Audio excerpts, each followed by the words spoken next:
akan datang kepada umatku sebuah zaman, suatu zaman yang mana di zaman ini orang berbangga-bangga karena megahnya masjid mereka.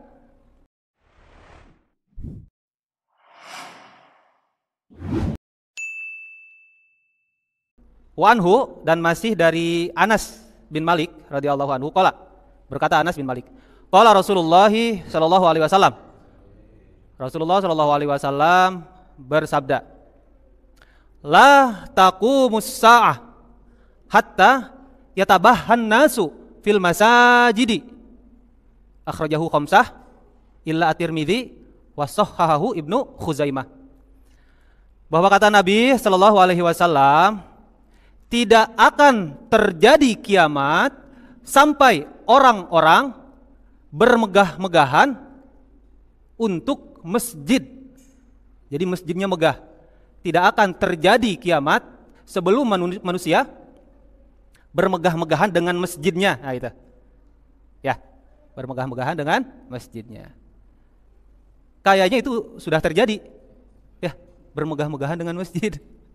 Ada masjid yang menghabiskan biaya sampai 1 triliun. Apa bahayanya? Bahayanya di sini adalah manusia yang awam bukan lagi mengagungkan Allah, tetapi mengagungkan masjidnya. Itu yang jadi bahaya itu. Ya, kalau dulu masjid yang penting kokoh, luas, bersih. Kokoh, luas, bersih, tidak ada kesan mewah di dalam masjid atau bangunan masjid itu sendiri. Nah, itu kan terakhirnya ada tuh. Ya, terakhirnya ada wasohahu Ibnu Khuzaimah. Dan Ibnu Khuzaimah mensahihkan hadis ini. Ya, di dalam Sahih Ibnu Khuzaimah, jadi sedikit Ibnu Khuzaimah ini adalah salah satu ahli hadis. Jadi kalau kita tahu hadis-hadis yang 9, kitab induk hadis yang 9, dari Sahih Bukhari sampai Ad-Darimi, ada lagi banyak hadis itu. Salah satunya adalah Sahih Ibnu Khuzaimah. Jadi di dalam kitab Sahih Ibnu Khuzaimah ini kumpulan-kumpulan hadis yang sahih derajatnya, tetapi tidak ada di dalam Bukhari atau Muslim. Itu ada di Sahih Ibnu Khuzaimah. Makanya apabila ada hadis-hadis yang dinyatakan bahwa sahahahu Ibnu Khuzaimah, berarti hadis itu derajatnya sahih. Nah, berarti ini sahih. Tapi teks dari Sahih Ibnu Khuzaimah kira-kira seperti ini teksnya. Ya'ti ala ummati zamanun yatabahhauna bil masajidi. Akan datang kepada umatku sebuah zaman, suatu zaman yang mana di zaman ini orang berbangga-bangga karena megahnya masjid mereka. Ada teks selanjutnya, tsumma la ya'murunaha illa qalilan. Nah ini, yang jadi permasalahan ini. Tidak jadi masalah kalau masjid itu besar, megah, tetapi berbarengan dengan itu masjidnya dimakmurkan. Terkadang ada masjid yang besar bukannya hanya seminggu sekali. Pernah gak Bapak? Saya pernah Pak. Dari Bandung, itu kan ada rest area tuh. Saya tidak sebutkan rest areanya yang berapa. Di rest area, singkatnya saya mau sholat duhur karena sudah masuk waktu duhur kan waktu itu. Saya wudhu lah. Aneh, sepi di situ masjid. Rest area padahal. Terus ada yang ngepel kan. Pak mohon maaf ini masjid gak buka kata saya. Oh enggak mas, kalau mau sholat di luar aja. Padahal duhur itu. Nah itu. Megah itu masjidnya, gede Pak, bagus banget. Megah aja masjidnya tapi tidak ada aktivitas ibadah. Karena sebuah masjid itu dikatakan berguna, dikatakan sudah dimakmurkan apabila ada aktivitas ibadah di dalamnya. Minimal sholat 5 waktu, minimal itu. Nah itu ya. Sekali lagi hadisnya apa? La taqumus sa'ah hatta yatabahan nasu fil masajidi.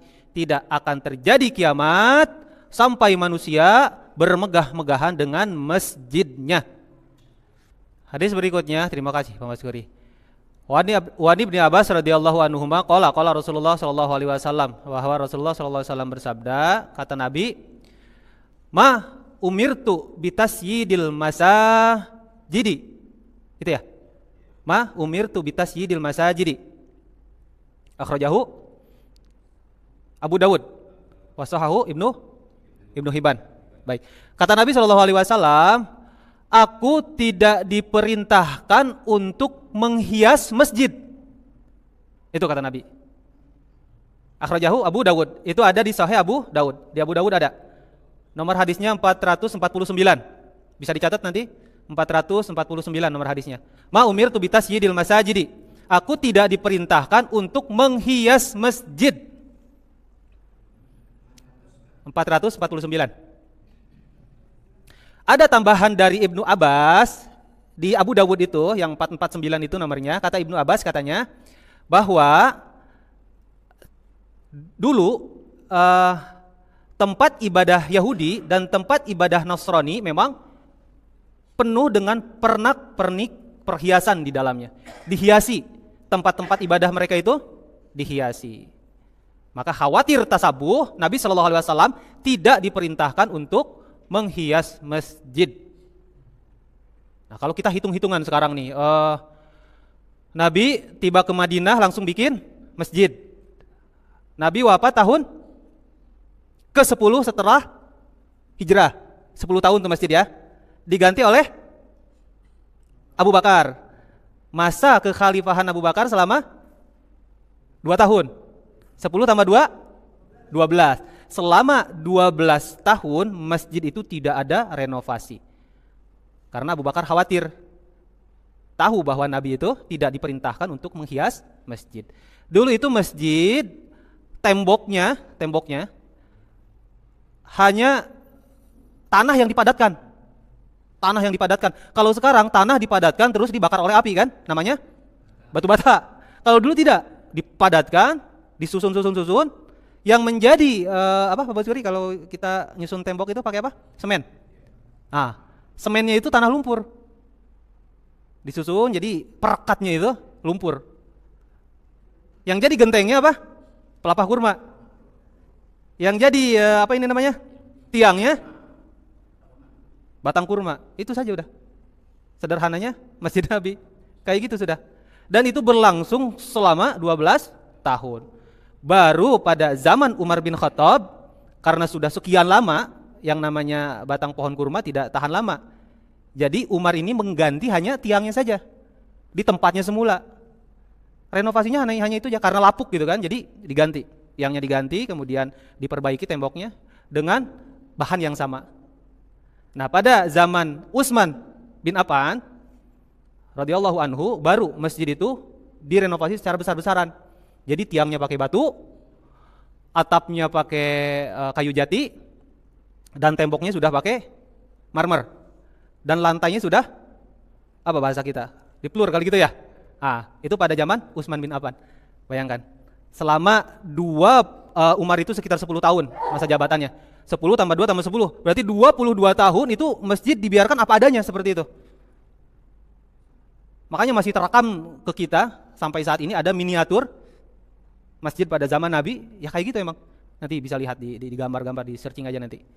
Keadaan Masjid Nabi. Dan itu kalau atapnya itu tidak semuanya diatapi, hanya sepertiganya saja. Kesananya nggak diatapin, ke belakangnya gitu. Itu pada zaman Nabi SAW. Nah, pada zaman Utsman karena memang sudah banyak impor apa namanya bahan-bahan bangunan kayak gitu, ya banyak tukang material kalau mungkin saya sekarang ini. Jadi masjid, dan itu pun tidak ada kesan kemewahan di dalam masjid itu.